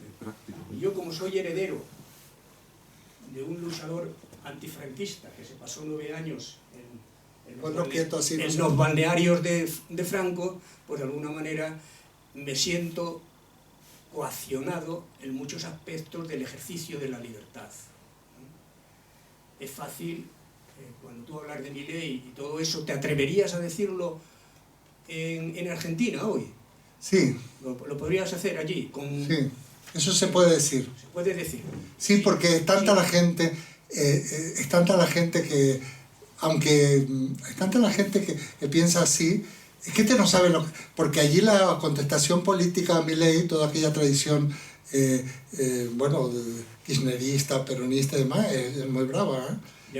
Y hay de todo mezclado, pero es muy brava. Y nuestras manifestaciones, decía que iba a reprimir iba a quitar derechos sociales a los que... Y hubo manifestaciones masivas en todo el país. Pero eso es un tema muy interesante. No, sí se puede. De hecho, yo decía cosas cuando no se podía, porque hay algo que no he mejorado para nada, que es de no ser excesivo, no soy demasiado prudente. Ya. Y sí que he dicho cosas y por eso estoy aquí, entre otros. Lo cual, cuánto agradezco. Al cielo estrellado, no sé a quién, pero seguro. Yo sinceramente, cuando las mujeres en Irán luchan por sus derechos, solamente las mujeres en Irán luchan por sus derechos, esas no pueden, yo las admiro profundamente y el valor, la valentía y en el ejercicio de esa libertad va mucho más allá de la simple libertad. Bueno, sí. Eso mismo estábamos hablando con Lidia la vez pasada. Sin embargo, no es para tratar hoy. Yo con los temas de la libertad se podría abrir un debate impresionante. Yo menos mal que no gobierno, porque prohibiría cosas. Lo siento mucho. Yo prohibiría cosas. ¿La cerveza también? ¿Cómo? Que si la cerveza también. No, cerveza no. Pero prohibiría cosas. Yo, lo que pasa, a ver, ese sería otro tema. Democracia, ¿qué democracia? Libertad, ¿qué libertad? La libertad del liberalismo, del neoliberalismo no es libertad, etcétera, etcétera. Yo sí, yo no, entre otras cosas porque, hombre, no es que yo sea tan antiguo, pero ya sabéis que el enemigo está siempre agazapado, entonces yo no sé hasta qué punto hay que darle ventaja, pero bueno, lo de la libertad para mí ¿sí? No sé si pondría un pin, no sé si parental o qué, pero habría que poner un pin a muchas cosas que nos parecieran. Bueno. Una cosa, Eduardo, voy a hacer una confesión. Vamos a ver. ¿Vas a hacer? Una confesión. Sí, muy y bien. no es la primera vez que hablamos de esto, pero no en estos términos. Sin lugar a duda, cada vez que explica Kant me doy más cuenta de la profundo significado que tiene la filosofía kantiana. Todos hemos oído 1000 veces que hay un antes y un después de Kant en la filosofía. Y aquí viene mi confesión. Yo no acabo de ver el papel de Kant.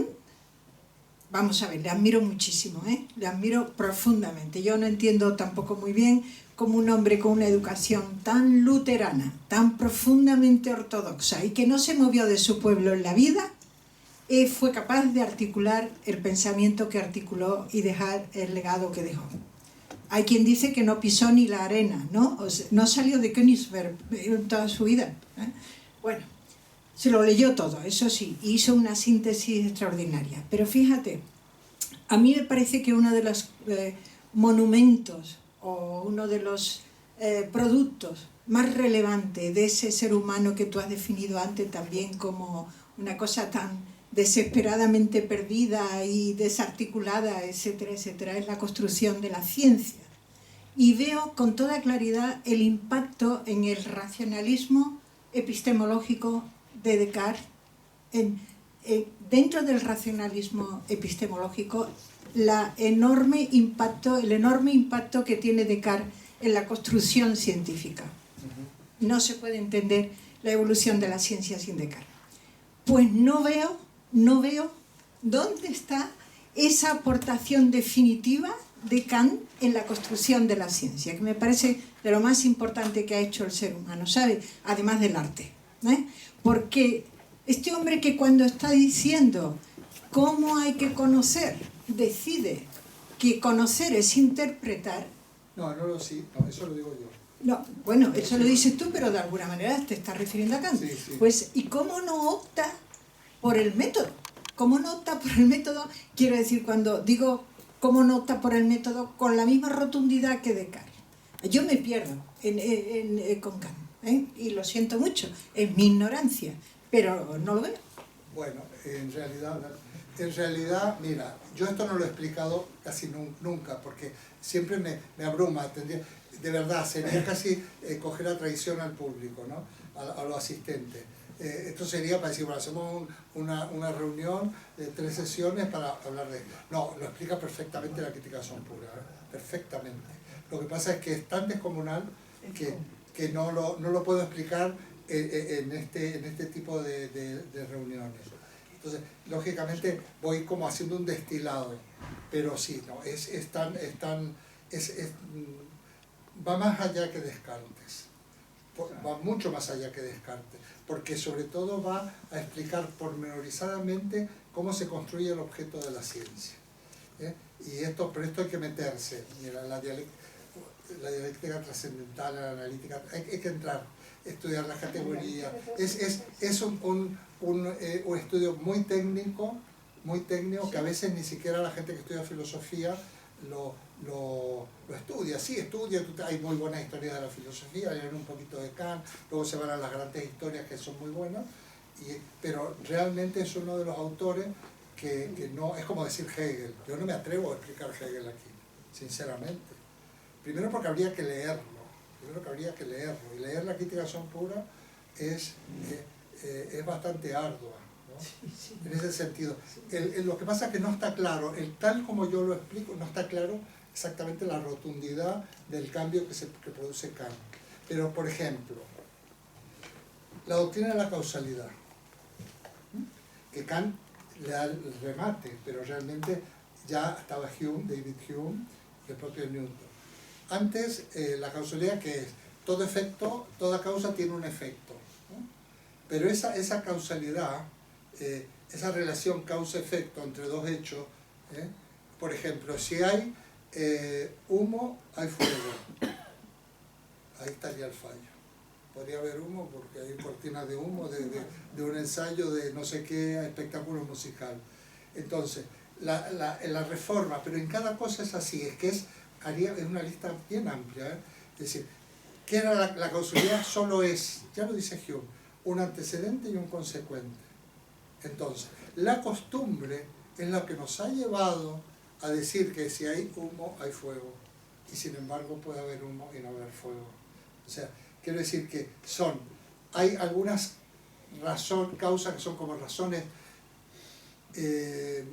suficientes, pero no razones necesarias. El tema de la causalidad metafísica. La causalidad metafísica tiene que ver con toda la doctrina aristotélica, ¿no? Del primer motor inmóvil, de que hay movimiento, pero todo es como, porque el diseño del universo, tal como lo ve la teología medieval, en realidad es aristotélica, no es hebrea, ¿no? No viene de la Biblia, es aristotélica, porque las categorías que asume el cristianismo medieval son las categorías, es la filosofía. Y entonces es un diseño perfecto, entonces está todo perfecto. La inteligencia humana, el ser humano es el centro de la tierra, de todo. Tiene una inteligencia increíble que si lo sitúa bien, hay un proceso para Aristóteles, que es la doctrina de la abstracción, ¿no? Es muy interesante. Clava y dice, aquí tenemos la esencia. Y la esencia es aquello que son las de Platón, en realidad. Pasa que para Platón las esencias, la verdad estaba en el interior. Para Aristóteles ya hay un constructo. En Aristóteles empieza a haber una construcción, ¿no? Bueno, y en ese sentido la causalidad metafísica es esa. Hay una causa, hay un efecto y una causa que son necesarias, hay una relación inseparable entre la causa y el efecto. En la ciencia, en la filosofía empirista de Hume, por ejemplo, y en el propio Newton y en Kant, es una simple concomitancia, un antecedente y un consecuente. Entonces, ese antecedente y ese consecuente puede ser el antecedente de la causa o no. Hay una relatividad de los enunciados científicos y por lo tanto de las concepciones científicas basado en el carácter puramente, digamos, de los enunciados científicos, que son funciones de verdad en realidad, lo variables que son. Eso, por ejemplo, eso se lo vemos acá, lo va explicando. Yo no lo he podido explicar. Y además sería casi, no sé, tendríamos que hacerlo, se puede hacer, ¿por qué no? Pero es muy, muy, muy técnico. No es imposible, ¿eh? Yo no en una hora, pero yo te digo, si yo tengo un buen mes, un par de meses a una sesión semanal, lo puedo explicar más o menos. Es que es así. Tú piensas que cuando lo estudiamos en serio, cuando se estudia en serio, tú que has estudiado filosofía, que no siempre se estudia en serio, porque en un año te dan un montón de teoría. En filosofía moderna Kant te ocupa, y era escaso, y el profesor se quejaba, te ocupa un cuatrimestre entero. Y así todo, en mi época nos obligaban a leer las obras, hoy en día no. Hoy en día los chicos pues hacen exámenes, han leído Giovanni Reale o Bañano o alguno de estos que son muy buenas historias, pero no han leído los textos. Pero sí, y en el otro tema también, la diferencia entre razón teórica y razón práctica para mí es fundamental. Para mí es fundamental, porque tenemos una manera de tratar estas cuestiones, ¿no? En cuanto a toda la parte de la esfera de la voluntad y de la libertad, ¿no? que es auténticamente no se puede dominar, va por otro lado, ¿verdad? Más, aparte hay otra cosa, pasa con Descartes, la razón moderna, la que critican, la razón moderna, el sujeto moderno es pequeñito, es pequeñito. Mira, yo siempre digo que la filosofía de Descartes se tendría que acabar con el pienso soy, porque ya cuando empieza a hablar de Dios, empieza a patinar. Ahí empezó a patinar. Digo, pero bueno, no acabas de decir, y el argumento ontológico que para colmo, Descartes dice, considera que demuestra la existencia de Dios, cosa que no se le había ocurrido ni a Santo Tomás ni a San Agustín, es una barbaridad. Sin embargo, la ciencia es pequeñita, es como la punta del iceberg y el resto es lo inconmensurable. La ciencia, porque para estar seguro, es muy poquito lo que se puede decir científicamente. Lo demás son elucubraciones. Y por suerte, o por naturaleza, porque como somos así, el conocimiento nuestro no es científico. Es todo eso que decía Ortega de transformar creencias en ideas es para la ciencia. Porque la filosofía es la ciencia, no nos engañemos, la ciencia. Y viceversa. Lo que pasa es que eso hay ya muchos campos de la ciencia. Pero nuestro conocimiento no es de ideas, es de creencias. A ver, ¿sabemos cómo funciona un televisor? Pues sí, más o menos, ¿no? Sí, sí. Bueno, esos son porque nos han contado, porque sabemos, y por ahí algunos se meten más, que si católicos, no. ¿Qué diferencia hay entre una cosa y la otra? Pero no sabemos. Porque el que sabe eso no ingenieros que hacen estas cosas. O sea, en la mayoría de los conocimientos, nosotros tenemos conocimientos como de cultura general, de medicina, que además tenemos Google, sabemos un montón de cosas, pero realmente sabemos medicina. No nos engañan tanto, eso también es verdad. Ya sabemos que el médico no es un gurú, no es uno de estos chamanes, no, el médico se puede equivocar, pero realmente competencia científica tenemos por muy pocas cosas. Por eso nos dejamos llevar por la divulgación. Yo tengo a mi hijo médico, oye, ¿qué he leído que han descubierto, papá? Esto lo han puesto en el periódico, esto, quién sabe, habría que ver, claro. No, ya se ha descubierto la no sé qué del cáncer, estaría muy bien. O sea, realmente este es el problema. Entonces para Kant, esta gente es como muy poco lo que en el fondo consiguen. Pero eso consigue escalabrar la ciencia anterior. Mirad, uno de mis primeros libritos que tuvo que ver con mis investigaciones durante años fue este del Peano, que era un matemático turinés, habla de esto, de lo del desaprender. Bueno, no habla así, yo lo he descubierto después. Peano, que consideraba que había que empezar, él era profesor de matemáticas, y había que empezar a estudiar las matemáticas estudiando la historia de las matemáticas, y la ciencia estudiando la historia de la ciencia. Bueno. Y entonces, presenta a su gente, a sus alumnos en sus escritos, todas las patrañas que ha habido y que lo hemos asumido acríticamente como dogma. Por ejemplo, toda curva admite una tangente y solo una tangente. Pues tiene las curvas del Peano, no admite ninguna y es una curva, técnicamente hablando. Y así. O sea, hay una serie de principios que lo que demuestran es que realmente no, la ciencia, así como hoy es corto, copio y pego y estas cosas, pues lo hacían ellos también. Hacían ellos también los científicos. De una cosa que daban por válida, avanzaban. Entonces hay que hacer una crítica profunda, y esto lo hace Kant. Kant dice, un momento, es verdad que hay que conducir bien la razón, pero realmente la razón puede llegar a alguna parte, eso se lo cuestiona de muchas maneras. Y además, claro, nos falta el Kant político, el de la paz perpetua, el Kant que es un poco un antecedente de la Unión Europea y de todo, para evitar las guerras en Europa. Kant es muy interesante. Que fue un personaje curioso, sí, parece que nunca abandonó su... Hay muchas anécdotas sobre él, ¿no? de Königsberg, ¿no? Era un personaje extraño. Pero bueno, sí. Sí, bueno, ha habido un momento que has hablado del mundo, allende el mundo, ¿no? Y ha habido un momento que has hablado del mundo, allende el mundo, ¿eh? Yo he entendido, lo he interpretado desde mi punto de vista como esto que decíamos hace años, otro mundo es posible, ¿eh? También puede ser, el otro mundo puede ser el cielo también. Yo lo he pensado, de que otro mundo es posible, ¿no? Yo creo que no hay una tarea más emocionante en la vida de una persona que dedicarse a hacer otro mundo posible, a construir otro mundo posible.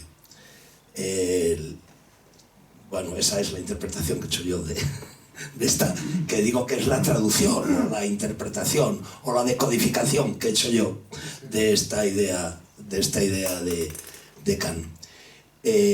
Pero también, y tú has apuntado en esto,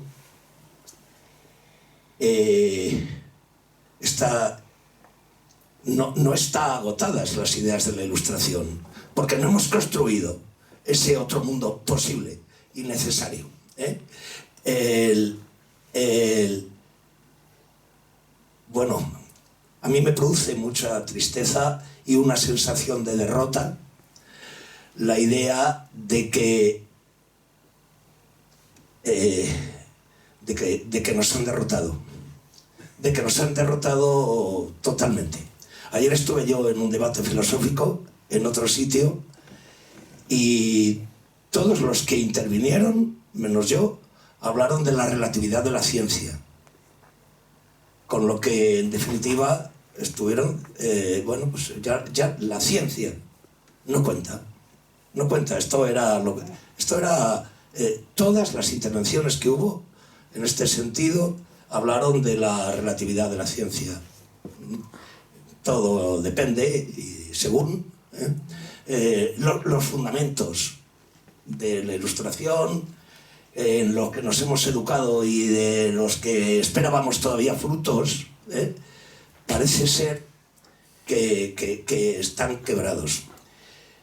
Yo creo que también, efectivamente, habrá que pararse a pensar y hacer una crítica a la ciencia y tal, pero destruirla, como parece ser el pensamiento dominante en esto que llamamos posmodernidad, pues me parece que es la derrota de de 3 siglos, de un proceso de 3 siglos. Y no sé a dónde nos conduce, ¿no? Es una voladura controlada por el enemigo. Sí, vamos a ver. Leí curiosamente un artículo de la Academia de Ciencias China, en la que trabajan 100.000 profesores.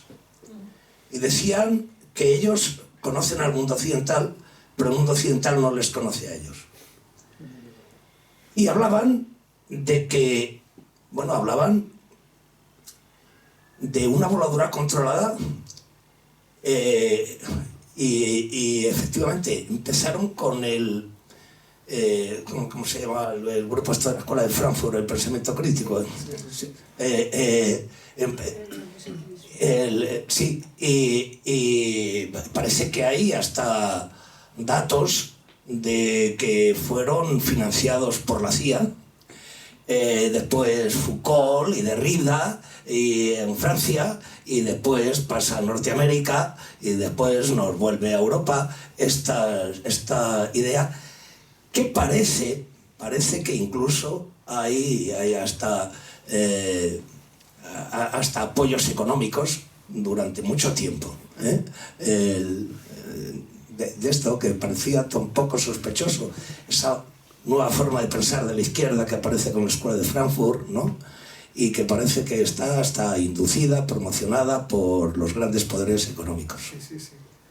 Eso que tú dices es lo que precisamente hemos dicho, ¿verdad? La ciencia, no la ciencia dogmática, no esa ciencia intocable, no, la ciencia divina. La ciencia es uno de los pilares, la otra es la famosa democracia o el estado de bienestar y la política, que todos los políticos... Mira, hemos estado en Argentina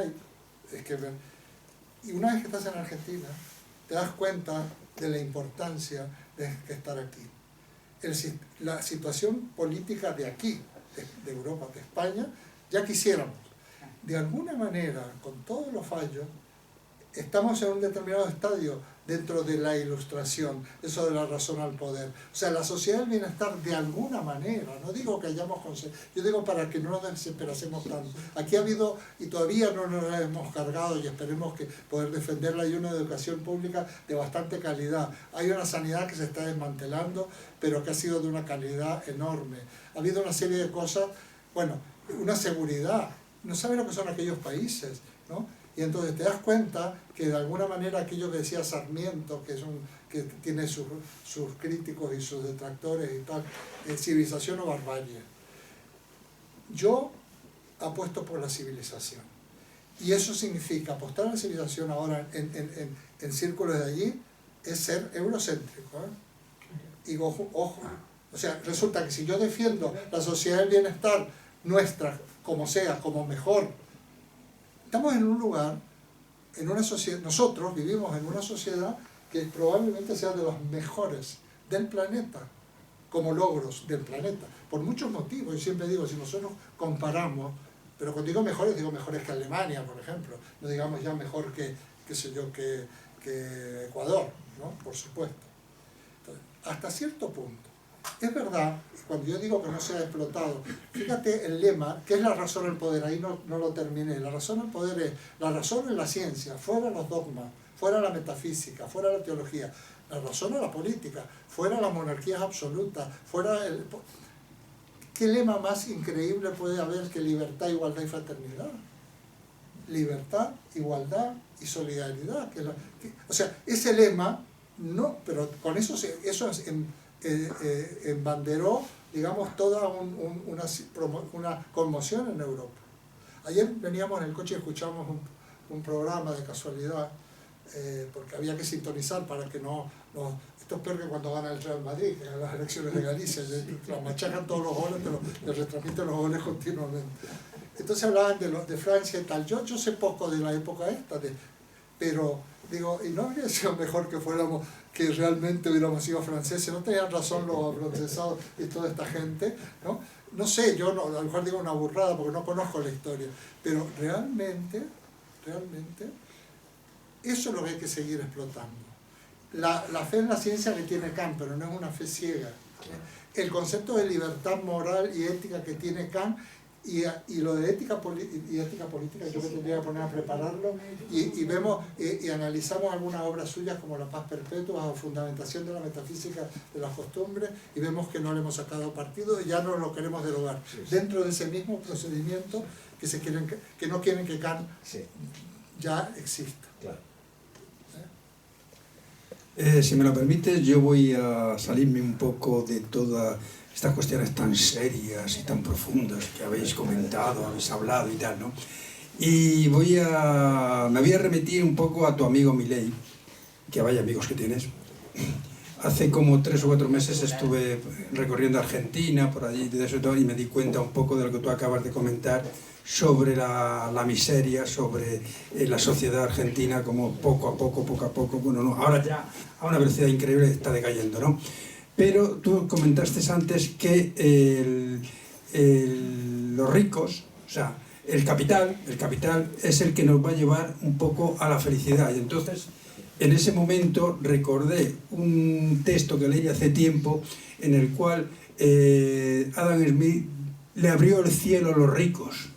Fue el que le abrió el cielo a los ricos cuando dijo: los ricos son necesarios porque crean riqueza que los pobres se aprovechan de ella. Cuanto más ricos son, más riqueza van a crear y más pobres van a necesitar y más pobres van a vivir mejor.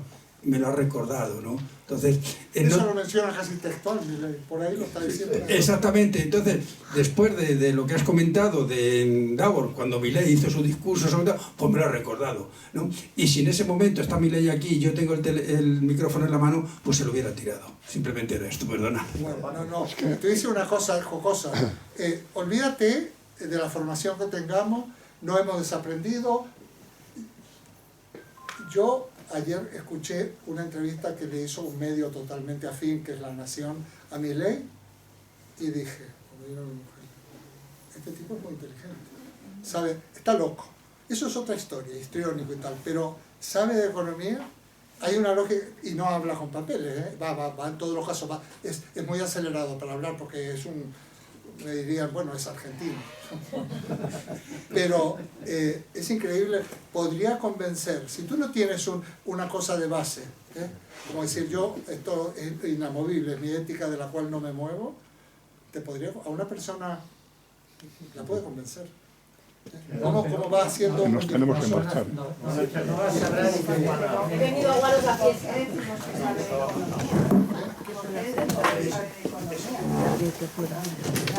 Espera un poco, porque esto ahora. Bueno, Carlos. ¿Qué tal yo ya?